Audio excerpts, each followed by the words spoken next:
Hear ye, hear ye. You are listening to an old-timey podcast. I'm Kristin Caruso. And I'm Norman Caruso. And on this episode, I'll be talking about 10-cent beer night. Oh, I know this story. Do you really? I hate that you know this story. My dad told me about this long time ago. He said it was a legendary night in Major League Baseball.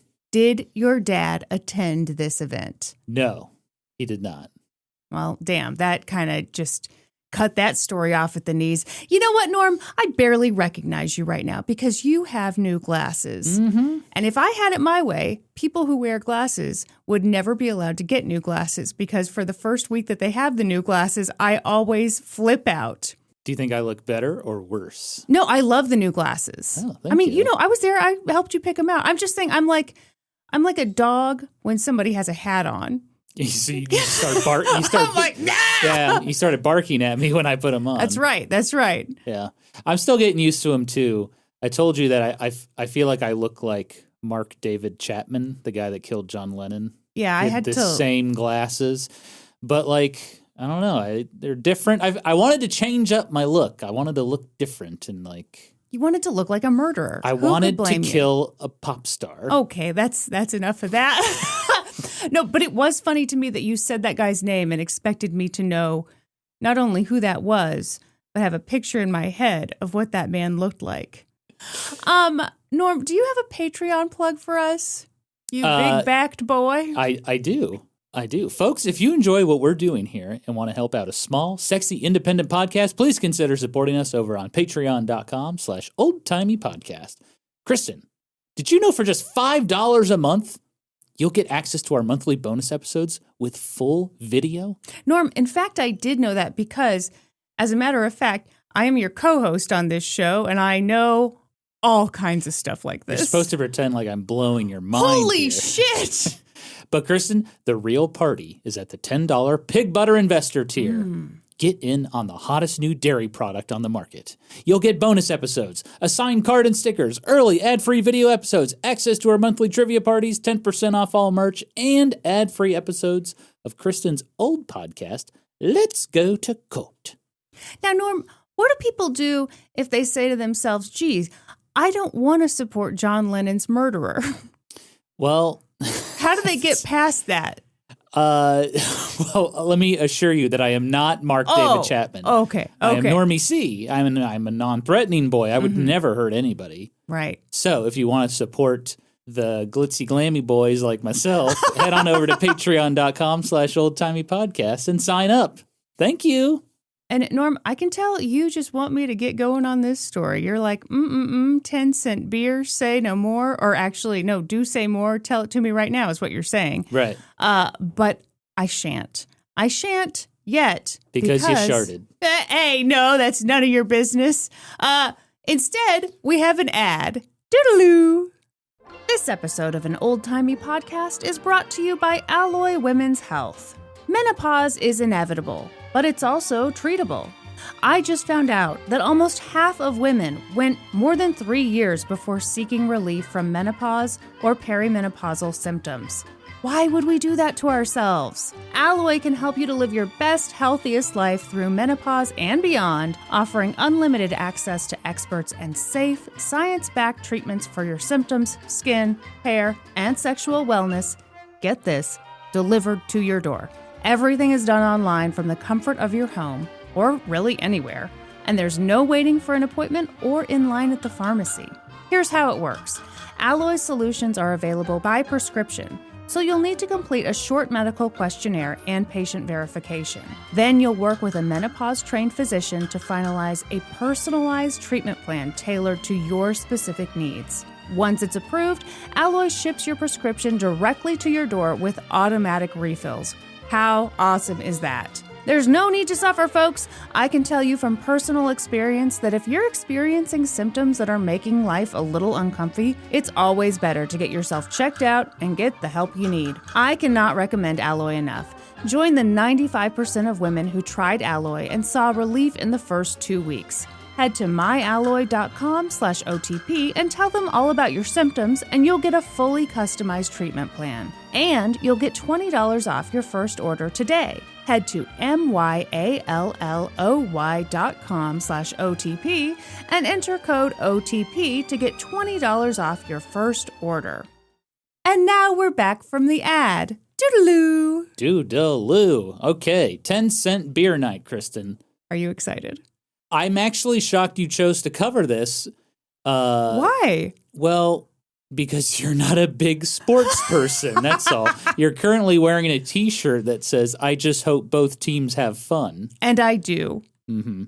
And I hate to say it, but I don't think both teams did have fun at this 10-cent beer night that I'm about to tell you about. I will say I don't know the details of this. I just am aware there was a 10-cent beer night, and it did not go well. Apparently. Okay, well, get ready for some details, big boy. Here we go. First off, I want to acknowledge something that you rudely brought up before I could even acknowledge my own weakness, and that is that I'm about to tell a sports story. Anyone who knows me well knows that this is fucking hilarious.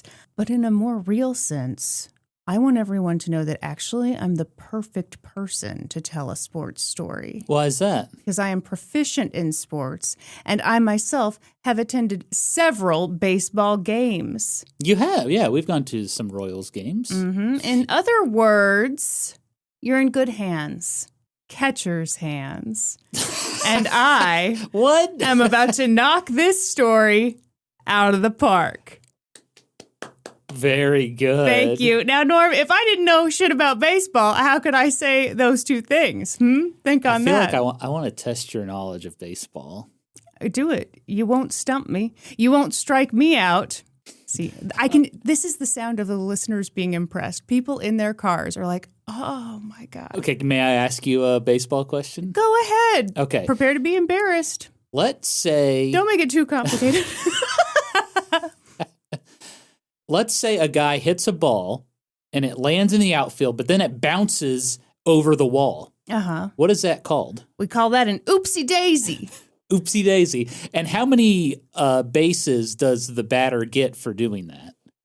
Ooh. Okay, well, first let's start with what it isn't. It's not a home run, okay? It's not a home run. I'm sorry to tell you it's not a home run because it landed there in the field. Now, it didn't get caught, which is what we call a fly ball when it gets caught, right? Or a pop-up? That's pop-up. Yeah, fly out, sure. Yeah. Okay. Hey, give me some credit. Okay. Yeah, it's a fly out. So, okay, you said it. Oopsie daisy bounces in the outfield. You're calling it an oopsie daisy. The wall. Uh-huh. We let him get on first base for that, and we say, "Good job, fella." Really? What's it called? It's actually called a ground rule double. Oh, I was never going to get that. They get to go to second base. That is the rudest first question you could have possibly asked me, Norm. For balls and strikes, how many balls before you get to take your base? Well, you know how a pitcher throws balls and strikes? Yes, I understand the equipment. How many balls before the batter gets to take first base? Because, the pitcher's supposed to throw strikes. Yes, I understand. Right. So how many balls? But if they throw 3 balls, then you get to walk your happy little ass to first base. It's actually 4. Well, it's, on the 4th. Oh, I see. But he throws 3. See, try to keep up, okay, Norm? This is going to be really fun. Try to keep up. Okay. I will admit. I will admit. So, I have known about this story for a long time. I've always loved it. It is chaotic. It is ridiculous. I can't believe this actually happened.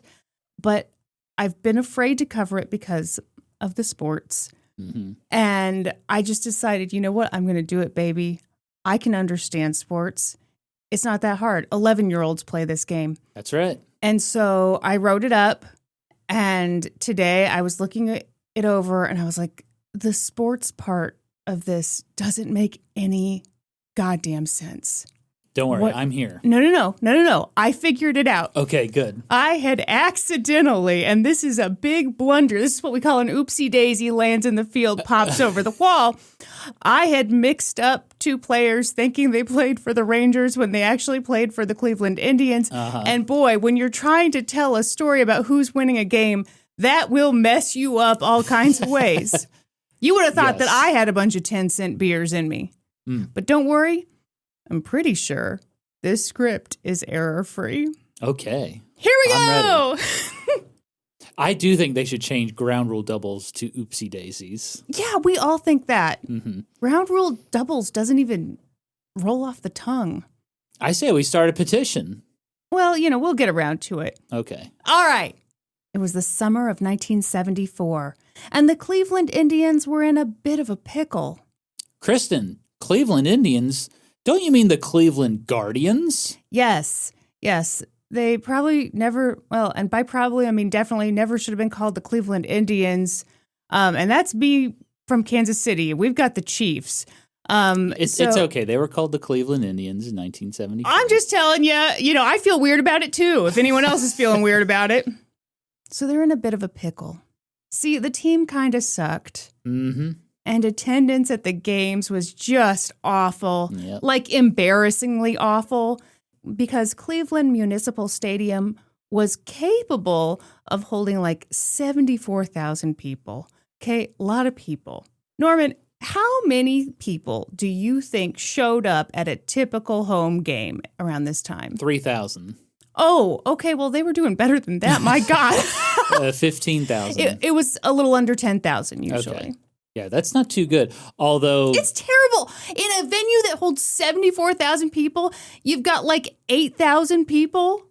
It's just specks of people.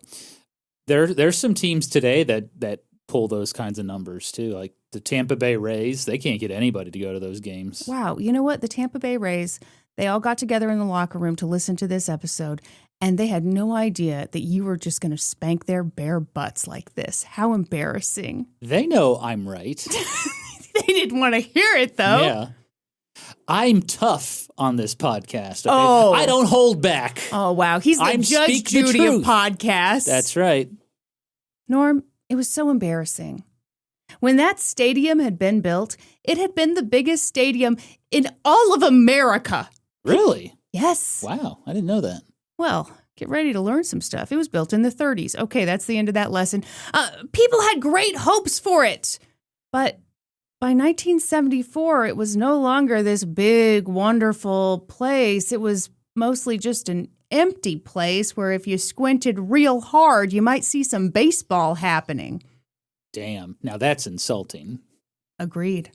And the Cleveland Indians needed to do something to get butts in seats. So, Cleveland Indians Executive Vice President Ted Bonda asked the board to come up with a plan to drive up attendance. And boy, did they. Weirdly, no one really wants to take credit for this idea now. But we do know for sure that at the time, somebody said, what if we host a 10-cent beer night? People can show up, enjoy the game, and drink beer for just 10 cents a pop. What could go wrong? A lot could go wrong.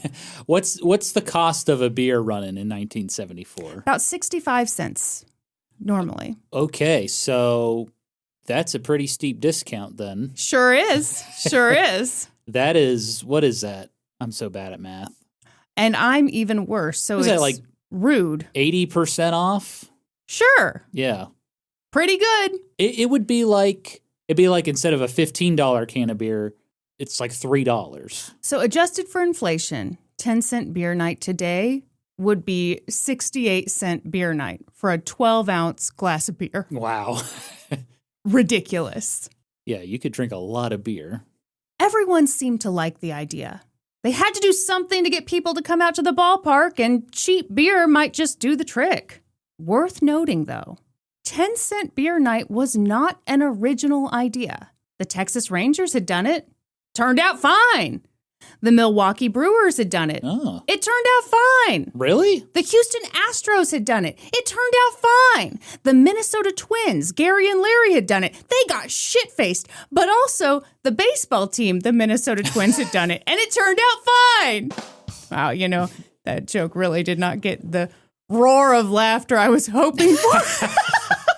It took me, I was following along. It was so sophisticated. Yeah, the idea that the Minnesota Twins would be two wasted dudes. Just two guys. Yeah. I did not know this was an unoriginal idea. I didn't know other teams did it. I thought Cleveland was at the forefront. I thought they were the trendsetters. On the contrary, darling. In fact, the Cleveland Indians themselves had done a nickel beer night just a few years earlier. And guess what? Everything had turned out fine. Truth was, 10-cent beer events were kind of popular in Cleveland. In fact, around the time that the Cleveland Indians were talking about this idea, there'd already been 3 recent events in downtown Cleveland that had all offered 10-cent beer. And at each of those events, everything had turned out fine. What were the events? The art show? Yes. The rib cook-off? Finger licking good. Mm-hmm. The All Nations Festival? Guten Tag. Okay, well, those all sound... What? Okay. They all sound what? I feel, okay, maybe the Rib Festival could get a little out of hand, but all the others seem very mild and kind of boring, to be honest. Wow. Tell me you've never been ass over applesauce at an art show without telling me you've never been ass over applesauce at an art show. I have never been. But okay, the other baseball teams, they've all done this before. Right, yeah. The Indians have done this before a few years earlier. Mm-hmm. There's no need to fret, darling. Yeah, that's true. You wouldn't think anything of it. So the Cleveland Indians had every reason to believe that a 10-cent beer night would be a, mildly exciting way to get people into the ballpark. But sports, sometimes they bring out emotions. Sometimes folks forget that what's important is that both teams have fun. You are 100% right on that. People get emotional about sports. Norm, have the Dolphins ever made you cry? Not cry, but I've definitely sours my mood when they lose, for sure. I regret to inform you that in the first of 3 play dates that the Indians had with the Texas Rangers, things did not go well, okay? I will recap it for you now. Okay. In the first game of the series, a fella named Gaylord Perry pitched for the Cleveland Indians. And Rangers player Lenny Randle got a couple hits off the guy, okay? Mm-hmm. And the Rangers ultimately won the game, but Lenny was not what we would call a gracious winner. And so, when he was interviewed by the media, he talked a bit of shit. He said that Gaylord Perry was all washed up, and he was only good because he did the spitball. And I guess that was bad. It sounds gross. Yeah, I think spitballs are now banned in Major League Baseball. Sure. I did briefly look into Gaylord Perry's history, and he has evidently written some book called, Me and Spitty or something. I don't know. I don't think he ran that by a team. Me and Spitty? It's something ridiculous. Is it a children's book? What is it? God, I hope not. So Gaylord and Lenny had beef, which meant that all their little friends also had beef. Okay, you understand the dynamic here? Mm-hmm. Then came the next play date. 'Twas May 29th, 1974. The Cleveland Indians once again played the Rangers in Arlington, Texas. And that night, the beef got even beefier. Wait, they're playing in Arlington? Yeah, I believe so. Don't make me lose my confidence. I'm pretty sure. Texas Rangers, right? I'm pretty sure it said Arlington. Yeah, but I'm sorry. I thought they were playing in Municipal Stadium in Cleveland. I thought it was a home game. They're going to. Just hold your horses. I told you this was a series. This is such a confusing story. It's a series of play dates. Don't worry. Okay. And the beef's getting beefier. I don't know how much more clear I can be. We usually don't call baseball games play dates when they're just a baseball game or they play a series. Well, I think once you hear how these fellas treated one another, you'll agree they weren't all super mature, okay? Okay. Now, coincidentally, That night, the Rangers were hosting their own 10-cent beer night. Oh. So everyone's kind of walking in with a bad attitude. But by the 8th inning, it was bad, real bad. And when Rangers player Lenny Randle came up to bat, it was on, baby. See, Cleveland Indians pitcher Milt Wilcox wanted to get a little revenge on behalf of his good pal Gaylord Perry, who was definitely not washed up.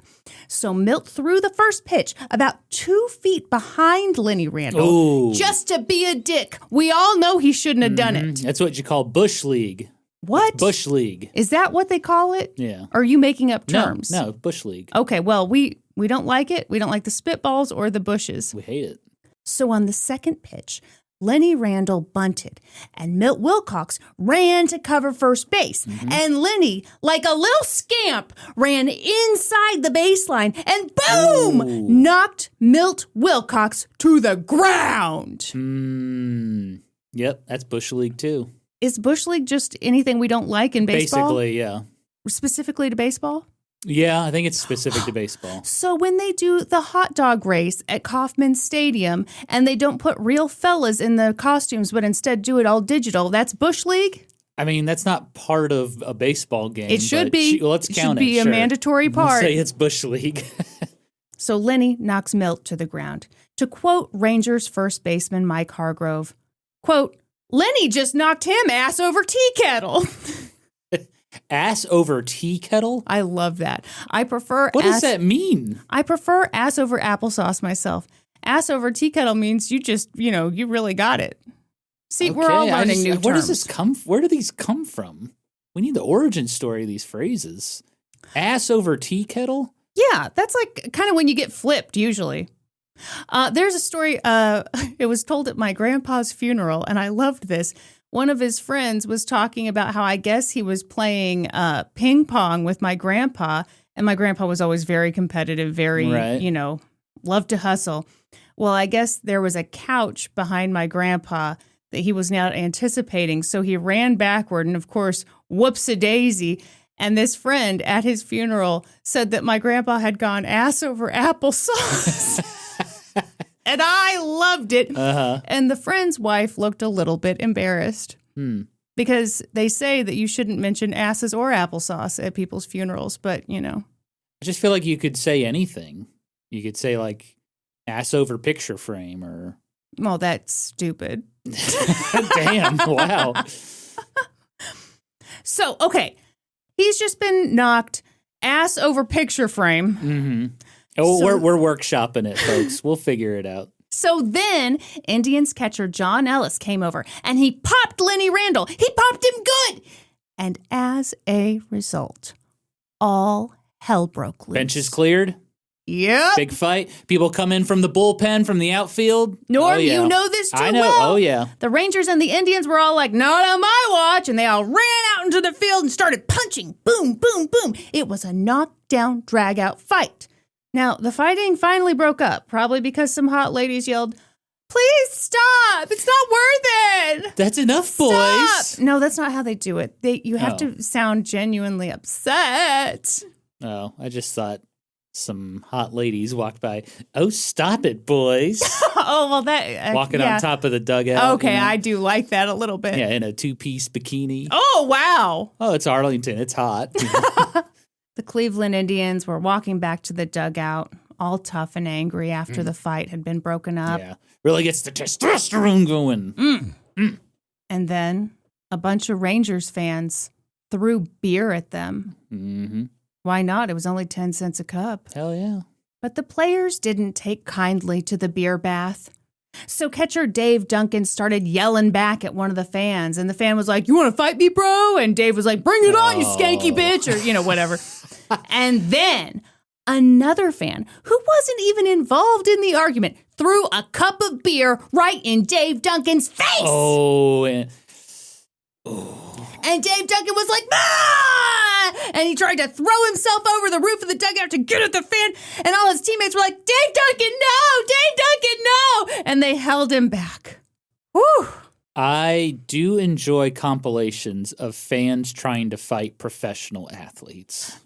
It happens a lot more than you think. You kind of have to admire it. Usually alcohol is involved. Well, it would have to be, right? To be like, oh, this guy who works out for a living, I'm going to punch him in the face, see what happens to me. The best is when it's with NFL players.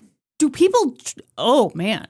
Yeah, like I remember one guy got ejected from a game and he was going through the tunnel. Uh-huh. And yeah, some guy like threw a beer on him or something. And like this NFL player is like 6'5", 300 pounds.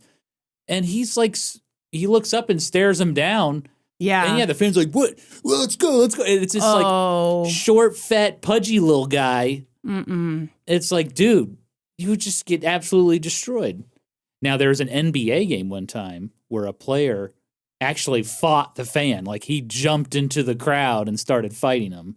I think that was Ron Artest. How did it go? Oh, shoo. Yeah, he beat him up. Pretty good. That future topic? You ever beaten anybody up? No. You ever talked trash? Talked trash. Not really. You're a good guy. It's just not me. Yeah, I don't have it in me. You jump straight to murder, as we've already established. So I admire that about you. Well, 0 to 60. Well, I read a book called Catcher in the Rye, and I just was inspired. Sure, got sick of all the phonies. Mm-hmm. I get it. Yep. We all do. So you get the picture. Things had gotten pretty ugly. First, there'd been the fist fight between the two teams. Then there'd been the scuffle between Dave Duncan and those asshole Rangers fans. And to top it all off, a bunch of Rangers fans then got up on the dugout roof and they shouted mean things to the Cleveland Indians.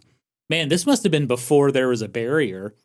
So fans were just getting on the dugout roofs. It does sound like there was no barrier. Yeah. But there was also 10-cent beer. So, Yeah, there was some... There are no fences when you got 10-cent beer in you. That's true. Finally, 3 police officers came over and broke the whole thing up. With that, the game ended. The Indians lost 3-0. And then, to add insult to injury, when the media asked Rangers manager Billy Martin if he was worried about taking the team to Cleveland the following week, considering how the Rangers fans had just treated the Indians, Billy said, "Nah, they don't have enough fans there to worry about."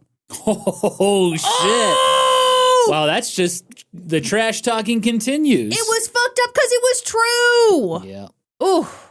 So, in just 6 days, the Indians and the Rangers, 2 teams who now super hated each other, would meet again.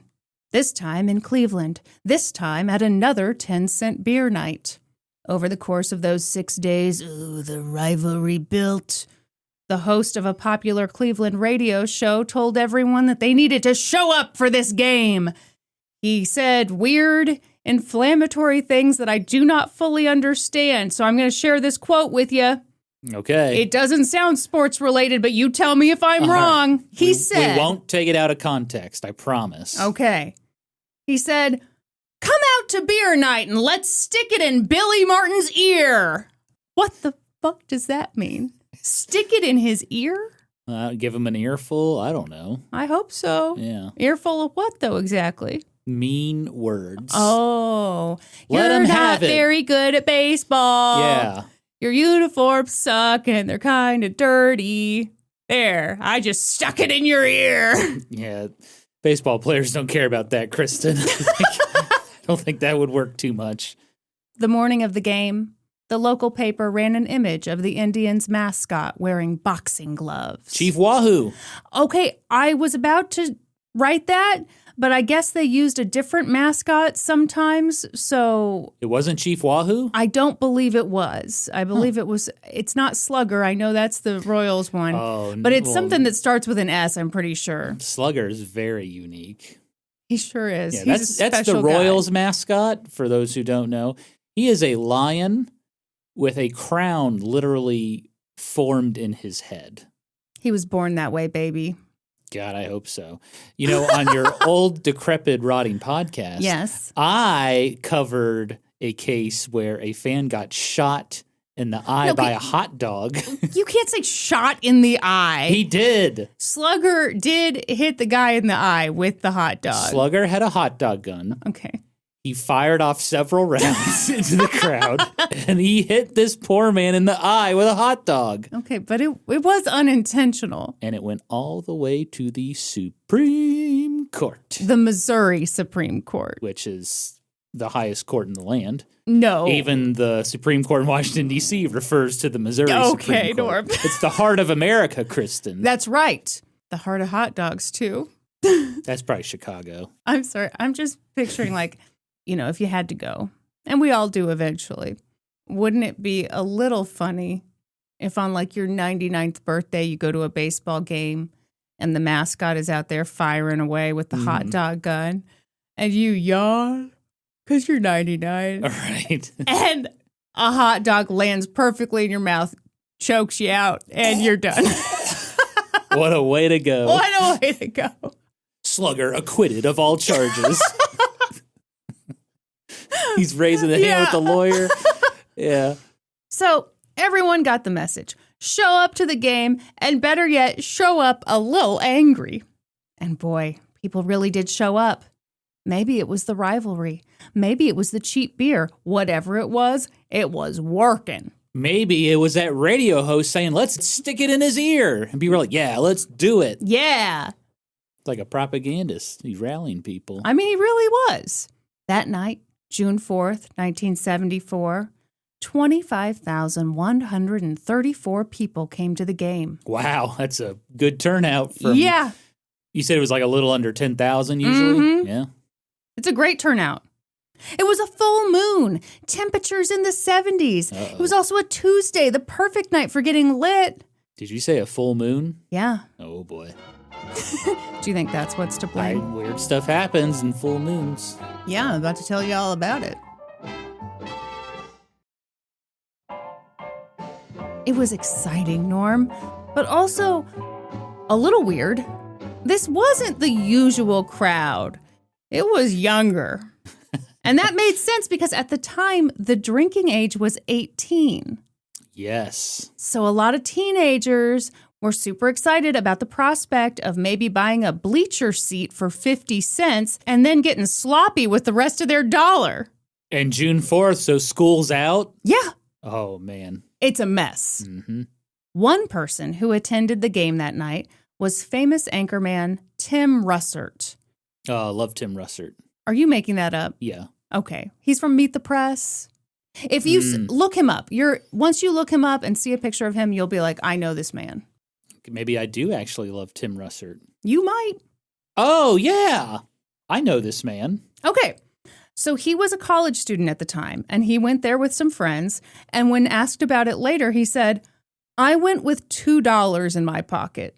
You do the math. Oh, well, 50-cent bleacher seats. Uh-huh. You could buy 15 beers. You'd be a king. Yeah. So the crowd was bigger than usual, maybe a little younger than usual, and also a little wild. Some people showed up drunk. Oh, shit. And weirdly... That's what we call pre-gaming, Kristin. Why would you pre-game when beers are 10 cents a piece? Fair point. It's cheaper than the grocery store. I mean, honestly. Like. Yeah. Well, they're just stupid then. Yeah. Just got to get lit at the game. Weirdly, some people showed up with fireworks in their pockets. Oh. Just in case.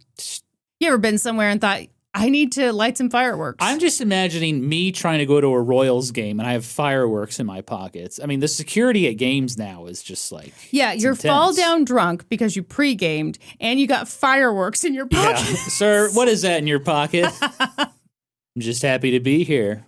Also, what was with those funny-looking cigarettes these people kept smoking?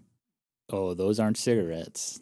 About 5 minutes before the game started, umpire Larry McCoy went out to home plate with some of the other umpires, and he was like, my God, what's this haze out here? You smell that? Did someone bring their pet skunk to the game tonight? It's the devil's lettuce, you fools. And two of the younger umpires had to inform Larry that the haze he was noticing was, in fact, marijuana. This is like a deadly concoction of things going on. You have young people, you have alcohol, You have marijuana. This is everything you fear. Fireworks. A full moon. This will only end in disaster. Indians pitcher Dick Bosman later said, "You could get high just by breathing deep." Dick Bosman? There's got to be a joke there, right? No, there's no joke. Dick and Ballsman. Maybe we could stick him in Billy Martin's ear. I do have to say the thing about people bringing their pet skunks. I'm actually making fun of my mother because several years ago, I went to a movie with her.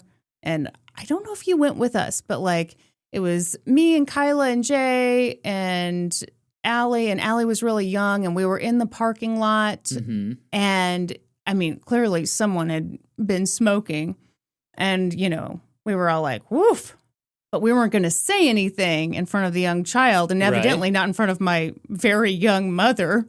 And your poor innocent mother. I made a joke. I was like, oh, I think somebody brought their pet skunk in here. And my mom goes, oh, pet skunk. Oh. And then she goes, and I mean, it took a minute. Uh-huh. Then all of a sudden she goes, that's not a skunk. That's marijuana. And she was right. So she actually thought someone had brought a pet skunk in. No, and she knew realized... I was being funny saying someone brought their pet skunk in there. But she was having a little trouble keeping up. Maybe because she was a little high. Mm-hmm. Check her purse. What movie did you guys watch? I think it was Frozen or something. I don't know. Oh, I probably didn't go then. No, you did not. Damn, I missed a classic moment. You sure did. The important thing was everyone was having fun. The team had a beer truck behind the home run fence. It was basically a truck full of kegs with spigots coming out the side of it. That night, they had 2 teenaged girls working that beer truck. One girl would take the money, and the other girl would pour the beer. Easy peasy. What could go wrong? Not a thing. And before anyone gets worried, calm down. You should know that there were rules. For example, when you went up to buy a beer, you could only buy 6 beers at a time. Oh, only 6? End of rules. That's pretty lax. 6 beers at a time? 6 beers at a time. Not 6 beers the whole night. 6 beers at one time. Yeah. You're probably worried about security. Don't be. At a normal Cleveland Indians game, the stadium had 32 security guards. For 10-cent beer night, they brought in the big guns. They upped it to 48.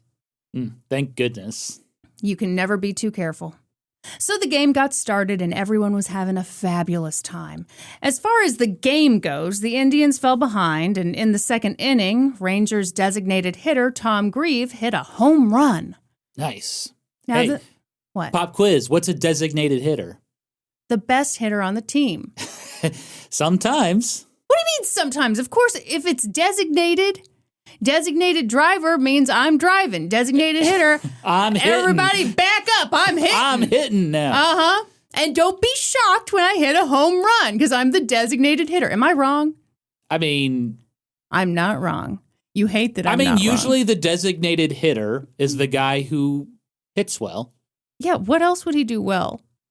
I was just wondering if you knew that, like, the designated hitter, you don't actually, like, play a position in the field. All you do is hit. Oh. I don't know if you knew that or not. I did know that. I don't think you did. I don't think you did. I knew it so well. No. Because, as I was saying before you interrupted me, I'm so good at hitting, I don't do other things. That's why I was like, she's kind of right. When it's time for us to be in the field, I'm up there eating hot dogs because all I do is hit, no matter what. Well, and some designated hitters are, they're bigger boys. Sure. Because all we do is hit. Yeah, I know. Anyhow, so he hits a home run because he's the designated hitter, which, as we all know, means that when they're out there in the field, he's not doing much. That home run might have been devastated for the Indians fans. But here's the thing. In that very same inning, a big-hearted, big-bosomed, middle-aged woman climbed on top of the Indians' dugout, turned to the crowd, and whipped out her big honkin' hooters. Woo-hoo! Are you for real? I am for real. Wow. Okay, and I've got shit to say. Because these days, when people write about 10-cent beer night or do their little videos, they, for some reason, want to talk about how that woman was kind of old or, oh, she was fat. Let me tell you something. On June 4th, 1974, when that woman whipped out her Hooters, that whole crowd, they cheered because they understood that when it comes to naked Hooters, you get what you get and you don't throw a fit. Yeah, no one's complaining. These are free Hooters at the baseball game. Now, shortly after tucking those titties away, the woman then hustled her way over to home plate, where umpire Nestor Chilak was trying to do his job. And she was like, let me kiss you. Okay, all right, back off, lady. Yeah. We enjoyed the Hooters show, but let's get back to your seat now. Yep. You got the Hooters locked away. Lock those lips away, too, please. Tucked the titties away. So, yeah, Nestor was not into it, not amused. But boy, did she give it a valiant effort. Do you remember Fountain Lady? How could I forget? A legendary story from the Kansas City Royals. Yes. Mm-hmm. A lady drank a few too many blue margaritas. She definitely pre-gamed, let me tell you. And we do have some lovely fountains at the stadium. Mm-hmm. They're not for sitting in, but they were that night. Right. She got in the fountains, got dragged out, was arrested, solicited the cop who arrested her. It was a mess. But she's legendary now. Yeah. Everyone knows the Fountain Lady. They say she was inspired by Hooters McGee, or whatever this lady's real name was. We'll go with Hooters McGee.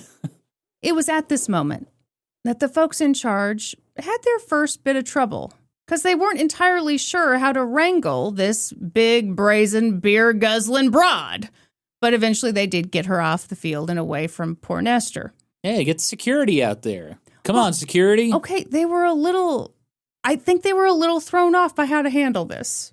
Looking back, Rangers player Tom Grieve was like, yeah, that lady ended up being totally harmless, but the fact that she did that, whipped out her Hooters and tried to kiss an umpire in the second inning was a sign that things were about to get really wild. That does not bode well for the rest of the game. It's the second inning. Like, nothing has happened yet. Usually second inning, you're going to get your nachos. Yeah. You're maybe taking a little bathroom break. You're settling into the game. You're not whipping out your Hooters by the second inning. No, that's a sixth inning thing at best. Mm-hmm. Speaking of which, by the third inning, there was trouble a-brewing at the beer truck. Okay, I mentioned earlier that they had 2 teenage girls working the beer truck. Well, you're not going to believe this, but that might not have been enough staff. And it also might not have been the right kind of staff for working a 10-cent beer truck. Yeah. Because in that third inning, where one girl was taking the money, the other was pouring the beer, demand way outpaced the girl's output. Because some people were going up and literally ordering 6 beers at a time. Sure. And then immediately getting back to the end of the line, drinking the 6 beers as they waited and ordering 6 more. Dear God. So things got a little tense. And eventually, those thirsty fans got mad that they weren't getting their beers fast enough. So they took a table, picked it up, and threw it over the beer truck. Over the beer truck? Yep. It was at that point that those 2 gals made the smartest decision that anyone made that whole night. I'm calling it. They left. Thank God. Yes. Yep.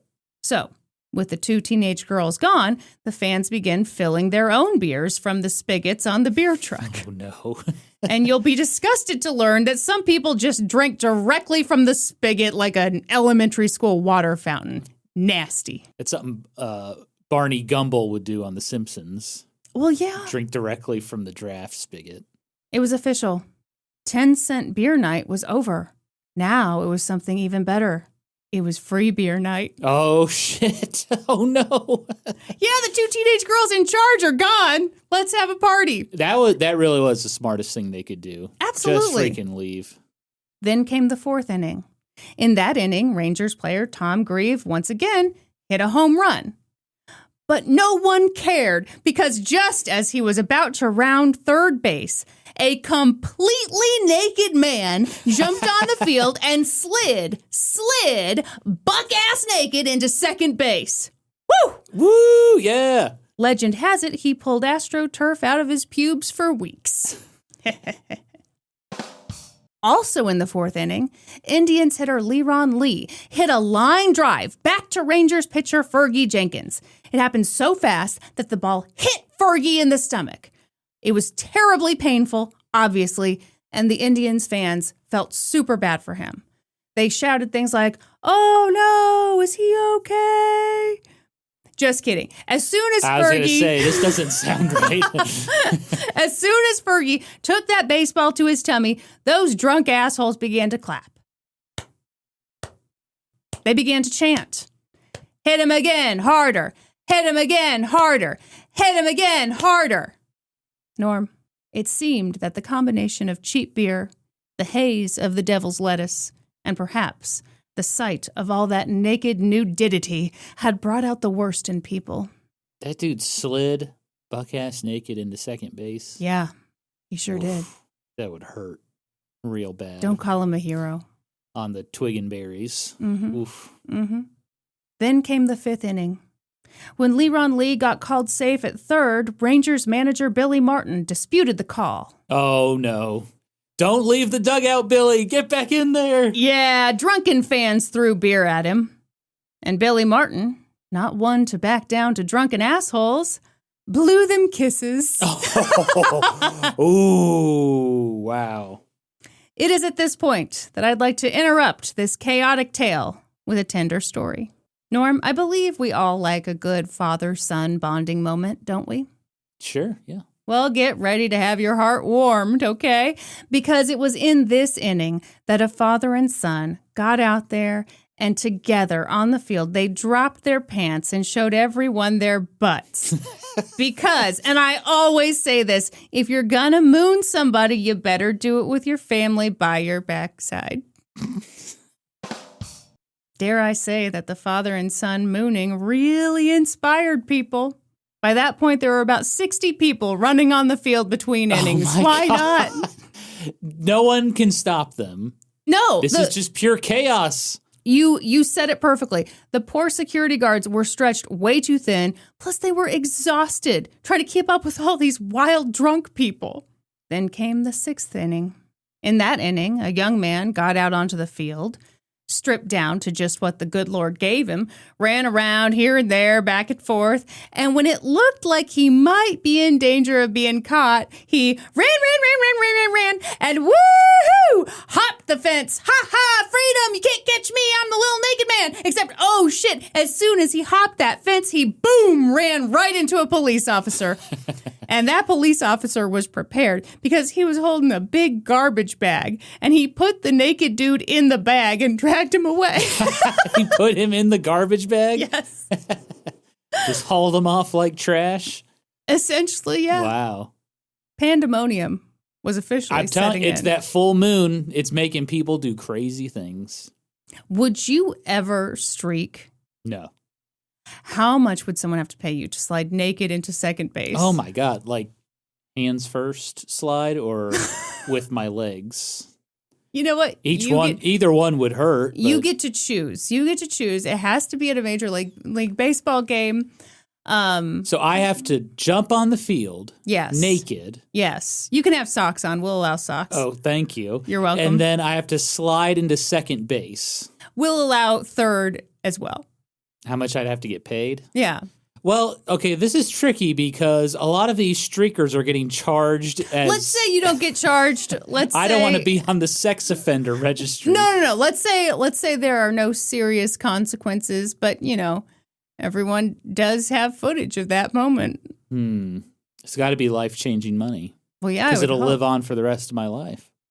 Everyone, this is one of my favorite games to play with, Norman, the how much for you to do this thing. Mm-hmm. And part of why I love it is because his answer is always way too low. Like way, way too low. He's always like, well, it would have to be life-changing money. And by that, of course, I mean a $60 gift card to Chili's. It's true. I undervalue myself so much. Like $250,000. $250,000. Okay, this is what I'm talking about. $250,000 to slide naked into second base at a major league baseball game. Yeah. and then I get money. Yeah. And I'm not on the sex offender registry. Nope. Yeah, $250,000. I would do it. That's pretty good money. Okay. Very good. You think I should ask for more, huh? I mean, yeah. Kristin, if I put that in the stock market, 10 years, it'll be a ton of money. I understand. I know I could have asked for more money, but... So pandemonium was officially setting in. Poor Mike Hargrove, the Rangers' first baseman, kept being like, ow, ow. Oh, he was probably getting pelted all night. Hey, cut it out. Stop it. Because as he later put it, I think I got 20 pounds of hot dogs thrown at me that night. Wow. Yeah, I was going to say, yeah, if you're playing first base or third base, you are close to the fans. Way too close. Pretty soon, there were no rules. With several beers in you, what's to stop you from going wherever you want to go? The bullpen, the field itself, much better seats than the ones you originally purchased. In retrospect, that one doesn't seem so bad. Honestly, people do that when they're sober. I mean, packs of fans just went out into the outfield. One dude threw a tennis ball onto the field and then was like, oh, damn, I kind of want my tennis ball back. And he just went out there and got it. Oh, my God. And of course, security tried to chase after him, but because they were stone cold sober and very tired, and he wasn't at all, he ran and ran and ran away. And at one point, just to be an asshole, he stopped and gave another random fan a big hug. And it was during that embrace that some ushers intervened, and they were like, get out of here. Man. You hate this, don't you? It's just chaos. I don't like the chaos. Yeah. The rules are just gone. No one's following the rules anymore. Mm-hmm. Fights broke out in the stands. Pretty soon, the normal folks cleared out. I would be gone by the second. Once the lady flashed her Hooters. No, you'd be like, I'm going to stick around for more Hooters. And if after a while you didn't see any more Hooters, you just saw naked dudes sliding into second, you might be like, you know what? I think it's time to pack it up and leave. All right, that's enough. And I'm going to go start the car. So, with the normies gone, those drunken dummies started throwing everything they could out onto the field. Beer, empty cups, snacks, golf balls, also batteries for some reason. Batteries? Yeah. You know, I wonder if they had like a little radio. They had radios, yeah. Yeah, and they listened to the commentary while the game's going on. Okay, that makes sense now. Yeah, it makes perfect sense to throw the batteries out onto the field. I agree, Norm. Mm-hmm. You don't want to lose the radio. That's the valuable part. You're not going to believe this, Norm, but they threw all that stuff after the announcer specifically asked them not to throw things on the field. In fact, the announcement had just resulted in people throwing more stuff onto the field. I said don't do that. Did management start to wonder what would happen if we made an announcement asking people to go out onto the field and show us their balloon knots? Could reverse psychology turn this whole thing around? We have no way of knowing. But what we do know is that for the stadium staff, this was a nightmare. They had their hands full trying to keep people off the field, and then they had their hands full trying to pick up all the clothes from all the naked people.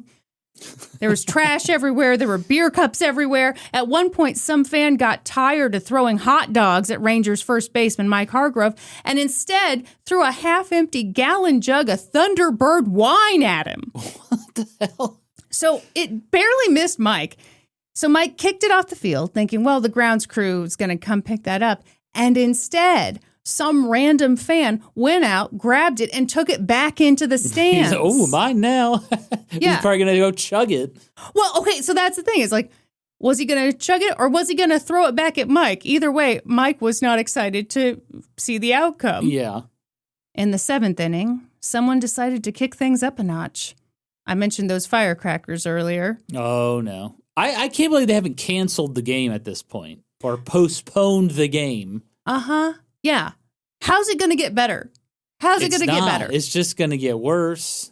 True. What's the score, by the way? Are we keeping up with the score of the game? Barely. So the Rangers are winning. Okay. So they threw firecrackers into the Rangers bullpen. And the Rangers were like, holy shit, and they ran across the field into the dugout. That is kind of funny. Pretty soon, things got a little crazy in Cleveland's bullpen, too, so they ran into their dugout. This ended up impacting the game, which at this point, it might be a good time to remind everyone there was, in fact, a baseball game happening. I love that you had just asked about this. You wouldn't know it.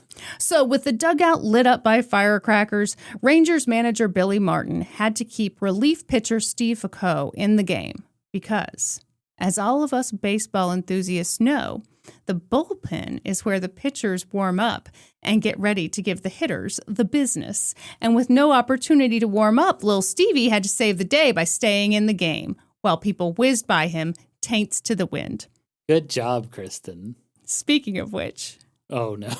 By that point, so many people were streaking that there was now a clothing pile in the left center field. What the hell? There's just a mound of clothes in the outfield? Sure. Well, they wanted to keep it orderly, you know? Yeah, sure. It's a trip hazard if you're going for a fly ball. Now you got obstacles in the game. Fans began tearing the padding off of the left field wall. And they got a good-sized chunk of it off. The grounds crew was like, holy shit, what do we even do right now? They'd been running around all night trying to pick up the random trash that had been thrown onto the field, which of course had just made them targets for the drunk fans. And now they saw that padding was being ripped off the stadium wall, and they were like, well, I guess that's the more important thing. So at that point, they gave up trying to pick up trash. They were done with that. They were done trying to clear the field of debris. And instead, they just focused on stopping fans from literally taking a piece of Cleveland Municipal Stadium home with them. Yeah.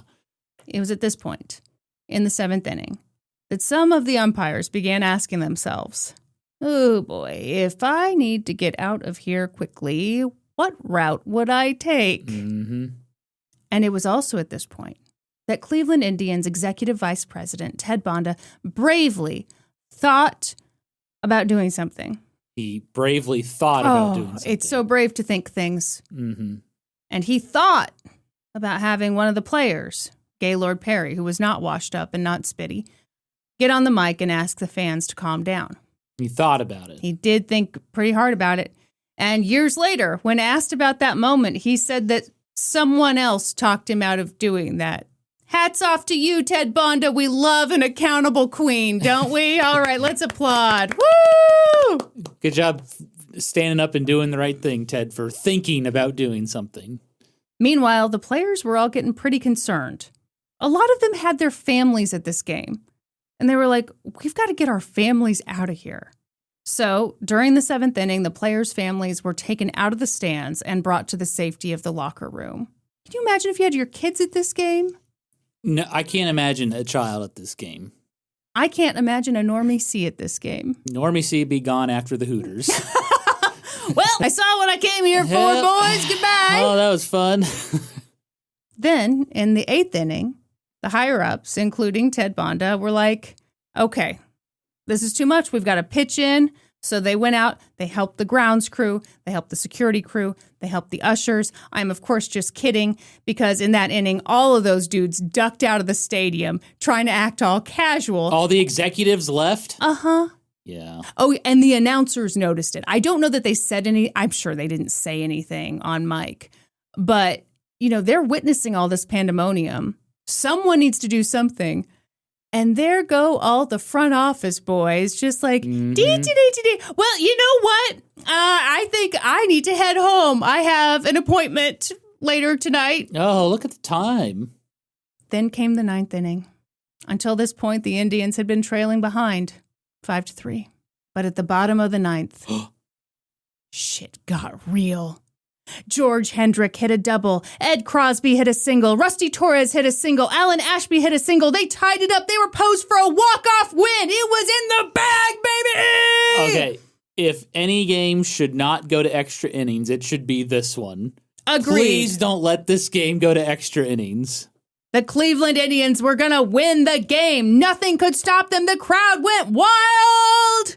They had it in the bag. They had it in the bag. Do you understand that they had it in the bag? Are you excited for them? You don't seem excited. I have a feeling this is going to extra innings. I really don't want it to. It does not go to extra innings. Oh, so they won? Well, they had to have won if it was the bottom of the ninth. As the crowd went wild, a very drunk 19-year-old named Terry Yurkic got on the field. He ran up to Rangers right fielder Jeff Burrows and stole his hat. Oh, no. But then Terry dropped it because, he was super drunk. And when he went down to pick up the hat, he looked up and there was Jeff Burrows, stone cold sober, hatless, and mad. And Terry said, "Oh, hell." And Jeff kicked him, boom, right in the thigh. And then Jeff kind of stumbled over his own feet and went, ass over picture frame, as they say. Right. Anyway, so he's down on the ground. Now, from his spot in the dugout, Rangers manager Billy Martin couldn't quite see what had happened. All he knew was that the night had been pure hell, and now one of his guys was down on the ground. So Billy Martin grabbed a bat, and he yelled to his team, "Let's go get him, boys!" And he and the rest of the Rangers hauled ass to save their good pal Jeff. They formed a posse? Yes, they did. They got to Jeff super quickly, and he was okay. But now, all the Rangers players were out on the field with bats, and the fans went nuts. It was all the permission they needed. Hundreds of them poured out onto the field. Holy shit. All of a sudden, it was 25 Rangers players versus hundreds of angry, drunk people. Oh, no. The number of fans kept climbing because more and more and more piled onto the field, ready to fight. Some people had knives. Some people had chains. Some had yanked parts of seats out of the stadium. They were ready to throw down. And it was at this point that the Rangers and the Indians, two rivals, realized that they had so much in common with one another. For example, they all had little balls and bats and a love of the game and an appreciation for Big League Chew, I'm guessing. And also disgust. Disgust for these drunk fans. And so, Indians manager Ken Aspromonte yelled, "We gotta help Billy!" And they did. The Cleveland Indians ran onto the field, bats in hand, ready to protect the Rangers from their fans. Wow, this is heartwarming. The Indians and the Rangers were like, "Wonder Twin powers activate!" And together, they fought against the drunken mob with the Cleveland Indians trying to protect the Rangers. Were they hitting people with bats? Norm, it was insane. It was a tough battle. Someone smacked Indians pitcher Tom Hilgendorf across the head with a metal folding chair. Jesus, it's like a wrestling match. Indians third baseman Buddy Bell remembers looking at Tom Hilgendorf, holding his head in pain, and Buddy was concerned, but also just a little amused because Tom had this epic comb-over, and he was super self-conscious about it. Oh. And the way the fan had hit him with that chair had knocked the comb-over all cattywampus. It combed it to the other side. I mean, this is just proof that if you have a comb-over, people will always laugh at you, even if you were just knocked upside the head with a stadium chair. Mm-hmm. The picture of this moment is wild. But yeah, I mean, his comb-over is not there's photos. Oh, hell yeah, there are photos. Okay. In the chaos, umpire Nestor Chilak was cut with a metal folding chair. Umpire Joe Brinkman was like, "That's enough," and he grabbed a fan by the collar and took him, bleeding from the face, off the field. At one point, someone jumped out of the upper deck onto the foul screen and fell through it. Ah! A newspaper reporter who was there documenting the chaos, trying to interview fans, got punched in the face twice for no reason. This is insanity. People were going nuts, punching and punching and punching. And it's still the bottom of the ninth. Yeah. Are they going to finish this game? Norm, if there is a silver lining, it's that most people were so drunk that they had a lot of trouble really landing the punches. Yeah. They mostly beat the shit out of the air that night. The situation was out of control. But shout out to the organist who played Take Me Out to the Ball Game throughout the entire brawl in the hopes that it might calm people down. Is that for real? That's for real. It didn't work, but we love the effort. The soothing tunes Yep. of Take Me Out to the Ball Game. Meanwhile, some people still had to do their jobs. The announcers, Joe Tate and Herb Score, were on the radio doing their best to tell people what the hell they were witnessing. I can't even imagine describing this scene. I'm going to read a partial transcript to you now. Okay. Joe Tate. Tom Hilgendorf has been hit on the head. Hilgy is in definite pain. He's bent over, holding his head. Oh, this is an absolute tragedy, absolute tragedy. I've been in this business for over 20 years. I've never seen anything as disgusting as this. Broadcasters often employ the always a few bad apples defense in these situations, but when confronted with the sight of an entire stadium of such rotten fruit, Joe Tate finds himself at a loss. And I'll be perfectly honest with you, I just don't know what to say. Herb Score. I don't think this game will continue, Joe. The unbelievable thing is people keep jumping out of the stands after they see what's going on. Joe Tate. Well, that shows you the complete lack of brain power on the parts of some people. There's no way I'm going to run out onto the field if I see some baseball player waving a bat out there looking for somebody. This is tragic. The whole thing has degenerated now into just... Now we've got another fight going with fans and ball players. Hargrove has some kid on the ground and he is really administering a beating. Herb Score. Well, that fellow came up and hit him from behind is what happened. Now they're just commentating a fight now. Joe Tate. Boy, Hargrove really wants a piece of him, and I don't blame him. Herb Score. Look at Duke Sims down there going at it. Joe Tate. Yeah, Duke is in on it. Here we go again. The security people here are just totally incapable of handling this crowd. They just, well, short of the National Guard, I'm not sure what could handle this crowd right now. It's unbelievable, just unbelievable. Herb Score. People go back into the seats and others jump down to take their place. Joe Tate. The bases are gone. So someone stole the bases? Yes. This pandemonium went on for like 40 minutes before eventually both teams were able to make their way back to the clubhouse and hide out. I think the chaos of it helped them make their escape. That's like out of a cartoon. Oh, yeah. Everyone's fighting each other, and then, you just sneak out of the dust cloud of fists flying. I didn't think about, the dust would be flying. Yeah. And the thing about the bases are gone, the bases have never been recovered from this night. So someone has bases. Yes, from this municipal night. Stadium. Man, imagine that going to auction or something. Oh, that would be wild, wouldn't it? This is third base from 10-cent beer night. 1974. That would be pretty cool. It'd be cool if it was in the Hall of Fame, like someone sent it to the Baseball Hall of Fame. Yeah. Plaque alert. Come on. If you have that base. Fess up. We won't punish you. We won't get mad. In fact, we will give you a free beer. Just a little spanking. That's all. Norm, this is the moment you've been waiting for. Oh, yeah? I think you've been begging for this since the second inning when that woman showed off her hooters. Umpire Nestor Chilak, who had so valiantly fought off that big-breasted woman, was like, you know what? This is a forfeit. The Rangers win. The Rangers win? Yeah. Oh, because it's the home team?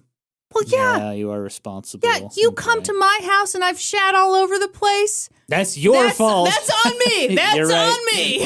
You're right. Fair point, Kristin. The Cleveland Police Department arrived to help get people out of the stadium. I realize I worded that way too politely. That's not what happened. They showed up boys, with riot we're here. Now, I'm just here to help you get on your way. No, that was not the vibe. The drunk folks did not want to leave. They stole the police officers' little hats. They stole badges. But, the police did have riot sticks, and boy, did they use them. And they also had tear gas, and boy, did they use that. And finally, the stadium just turned off the lights because, how do you punch someone if you can't even see them? Good idea. Meanwhile, but that full moon is out. Oh, that's true. Mm. I can punch you thanks to the light of the full moon. Mm-hmm. Oh! You looked at the camera like I should be embarrassed by that. Not Joke's on you. I was paid $250,000 to do it. Punch by the light of the moon. Meanwhile, the players were in the locker room trying to unpack what the hell had just happened to them. The Rangers stayed in the locker room for 2 hours. They didn't leave until they knew that a ton of police officers were going to escort them to their hotel. Yeah, I'd be prepared to sleep in the locker room. Absolutely. Yeah. When they did get to the hotel, management told them to stay in their rooms until noon the next day. Oh, my God. And the dudes were like, but we're hungry. We didn't get dinner. We got pelted by hot dogs all night, and we didn't get a bite out of any of them. That's a shame right there. I know. It's like that famous saying, hot dogs everywhere, but not a bite to eat. I've never heard of this saying. That's actually, it's water everywhere, but not a drop to drink. It's first, if you're out at sea, and, it's a tragic tale, much like this one right here. Yes.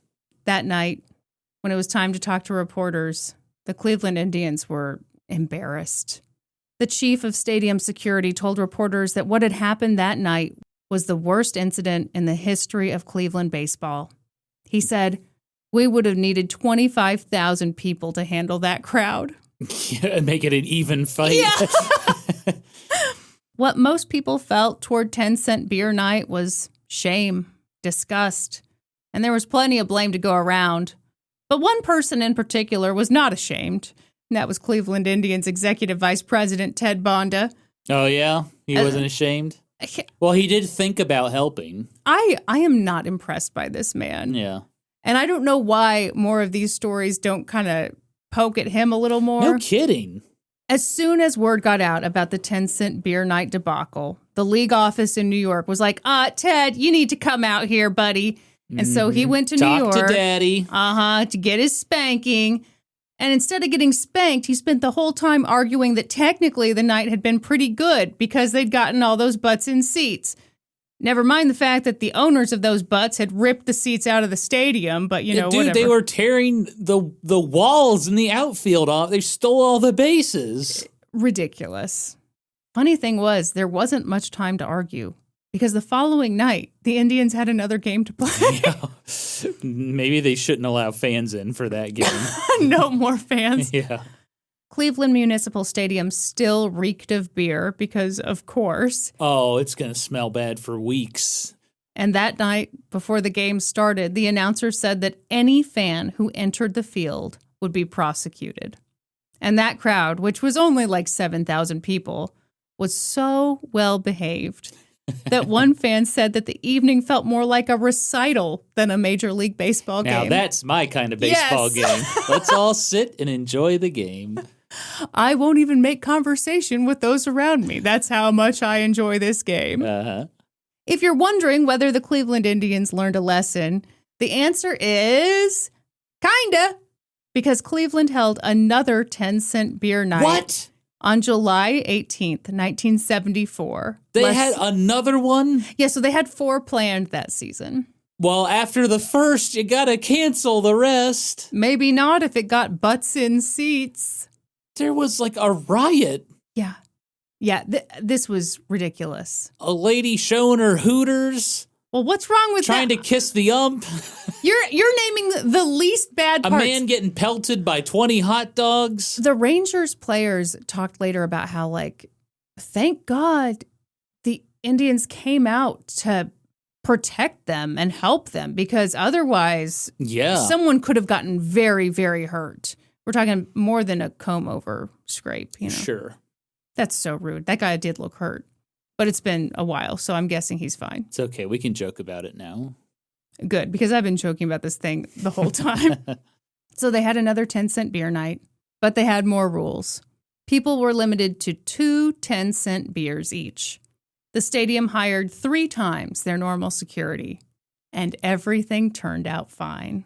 Okay, so here's my thing. Mm-hmm. You do 10-cent beer night to get butts in seats. Yeah. You're probably losing money on beer. Sure. Doing 10-cent beer night. Sure. You're spending money on security, heightened security for the game. Are you actually making any more money doing 10-cent beer night? I don't know. I'd have to run the numbers, Norm. Let's crunch some numbers, baby. 3 times the normal security guards doesn't actually seem like that much to me. So I'm guessing they did make money off of it. The next day, a reporter for the Cleveland Press wrote, quote, "It was so quiet, you could hear the foam breaking down in your cup." It's a great description. These days, the Indians' 10-cent beer night has become the stuff of legends. It's no longer an embarrassment. Instead, it's seen as kind of funny. That night, the stadium sold an estimated 65,000 beers to a crowd of 25,134 people. Although, God, who knows how much beer they actually sold because they lost track. Yeah, the teenage girls left. 9 people were arrested that night. 7 people went to the ER. 19 people streaked across the field. And Terry Yurkic, the drunk 19-year-old who kicked off a brawl by trying to steal Jeff Burrows' little hat, well, he matured a bit. A few years back, he was named the City of Richmond Heights Citizen of the Year.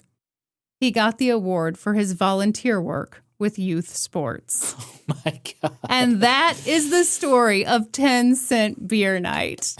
Oh, my God. Can you imagine a 10-cent beer night today? No. But I also feel like there would be so much more security. There would be... This wouldn't happen in Major League Baseball today. No. Now, they make so much money off beer. Well, right. But at maybe some terrible festival that's not very well run, I can see something happening there. Mm-hmm. Oh, I love this story. I've always been so intrigued by it. I know you're really into baseball. Yeah, it's the sports that drew me to this story, right. Not the Hooters, not the sliding naked into second base, or the idea of a baseball player being pelted with 20 pounds worth of hot dogs. Okay, so you asked me how much to slide naked into second base. How much for you to run out on top of the dugout and flash your Hooters to everybody? Oh, $2 million? $2 million? Yeah. Wow. It would have to be life-changing money. Because for the rest of my life, I'm just going to be the lady, the 39-year-old woman who whipped out her Hooters. And then years from now, assuming it ever gets written about, the way these writers talked about that woman, they talked about her about her body size, as if she was big as a barn. And then I saw a picture and it was like, what the hell are you guys talking about? She's just a normal looking woman? Yeah, but I think it was she had the nerve to show us her Hooters and she wasn't as hot as we wanted her to be. I think that's what's going on here. I see. Which is why I had to tell people, you get what you get and you don't throw a fit when it comes to the Hooters that are being shown when to you. When you get free Hooters at a sporting event, just enjoy it. It's rarely the Hooters that you want to see. Have you ever been to a beach? It's rarely the super hot people who are wearing the thongs. Right. Yeah. Tragically. Anyhow, we don't body shame on this podcast. Absolutely not. We don't do it. It's wrong. It's wrong. It's wrong, even when they ask us to. Now, she shouldn't have tried to kiss the umpire. Well, no, and she also shouldn't have... She may have been drunk. Well, yeah, I'm just guessing here. Well, yes, she was super drunk. No, you shouldn't show your Hooters to everybody. You shouldn't try to kiss somebody who doesn't want to kiss you. Yeah, there's lots of shouldn'ts. We could spend all day going through the shouldn'ts. For this topic, yeah, there is a lot of things people should not have done. So when are we going to a Royals game? You want to cause some trouble? Here's the thing. Alcohol at these stadiums is so expensive. I can't imagine the kind of money I'd have to throw down to get good and sloshed, That's why you pregame now. That's true. You get good and sloshed, and then you go. And you bring fireworks in your pocket, because you never know when you're going to need to throw them. Imagine those little snapper fireworks, just throwing them at the outfielder. Yeah. I went to a game one time, and there was an outfielder getting heckled, and, I just can't imagine. I would hate that. Yeah. Just all sorts of terrible things being said to you, and you just have to, ignore it. Well, I mean, that's kind of like creating stuff online. Although you can kind of ignore trolls, but you really can't. You can avoid, that meme of, there's no bullying on the internet, just log off. Right. Yeah. And it's but if you're playing outfield, you can't leave. That's your true. job. You're That's the true. outfielder. That's true. You have to stand there and listen to these people. That is why I recommend that you just be a designated hitter. Very because good, I don't know Kristin. if you know this, Norm. Very good. Yeah. You're not going to be out there in the field hearing that crap. I feel like you're learning a lot about baseball. No, I started knowing it all, and I'm ending knowing it all. No, okay. Do you have any more baseball questions to ask me, Norm? Ooh, do I? Let do you really?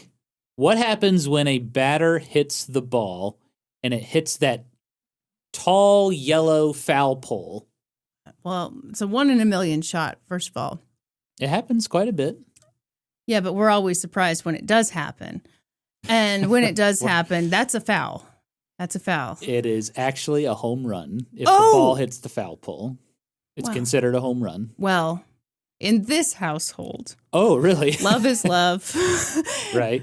We believe in science. Right. And also, when you hit the foul pole, we say 1 in a million shot. And also, that's a foul. And also, there's no ground rule doubles in this house. We call them oopsie daisies. That's right. That's right. Kristin, do you want to share with the folks are curious, the history hoes want to know, what kind of reality TV are you watching these days? They want to know? Of course they want to know. Well, okay, you already know. We are watching Love on the Spectrum right now. Well, we're talking reality TV, Kristin. That's not reality TV. Well, yeah, it is. No, it's not. Yes, it is. It's reality TV. It's classier than my normal fare, if that's what you're getting at. I thought you were going to talk about $1 Million Secret.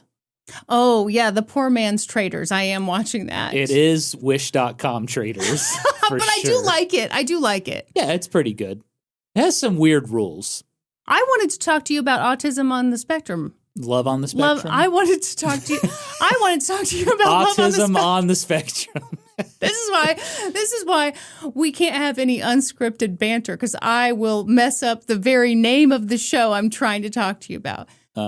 No, we just watched an episode, everyone, and I got really uncomfortable because there is this one woman who I was like... Her name's Danny. I was like, oh my God, this would be me. This would be me with no filters.